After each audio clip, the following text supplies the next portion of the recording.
এই গভর্নমেন্টের ফরমেশনটা যদি দেখেন, এই গভর্নমেন্টের যত দায়, যত ব্যর্থতা, সব ব্যর্থতা হচ্ছে এনসিপির।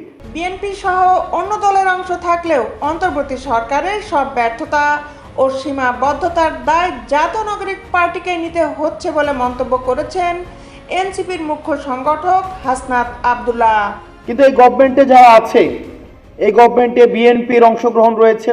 আমি বিএনপির অংশগ্রহণ বলতে আমি বুঝাচ্ছি না যে সরাসরি বিএনপির রাজনীতির সাথে সম্পৃক্ত। শনিবার দুপুরে রাজধানীর কাকরাইলে ডিপ্লোমা ইঞ্জিনিয়ার্স ইনস্টিটিউটের তারুণ্যের রাষ্ট্রচিন্তার তৃতীয় সংলাপে এই মন্তব্য করেন তিনি।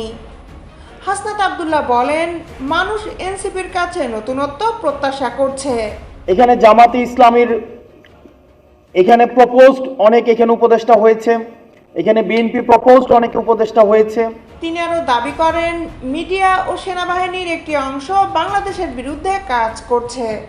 তাদের বিরুদ্ধে আমরা লড়াই করছি, অনেকটাই একা।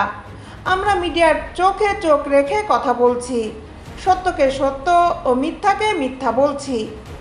মিডিয়া ট্রায়ালের মাধ্যমে এনসিপির নেতাদের চরিত্র হনন করা হয়েছে বলেও অভিযোগ করেছেন দলটির মুখ্য সংগঠক। যে দৃশ্যমান ব্যবধানটি রয়েছে, সেই ব্যবধানটির পুরোটা দায়ভার এনসিপির নিতে হয়েছে। তিনি আরও বলেন, গত 5 আগস্টে আমরা কক্সবাজারে গিয়েছি।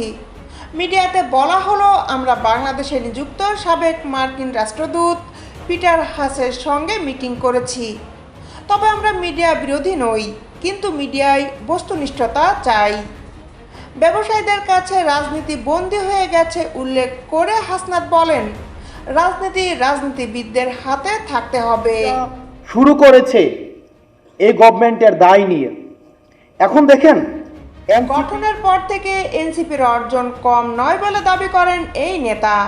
তিনি বলেন, আমাদের সীমাবদ্ধতা আছে। আমাদের সীমাবদ্ধতা আমরা পর্যালোচনা করি, ভুল স্বীকার করতে পারি।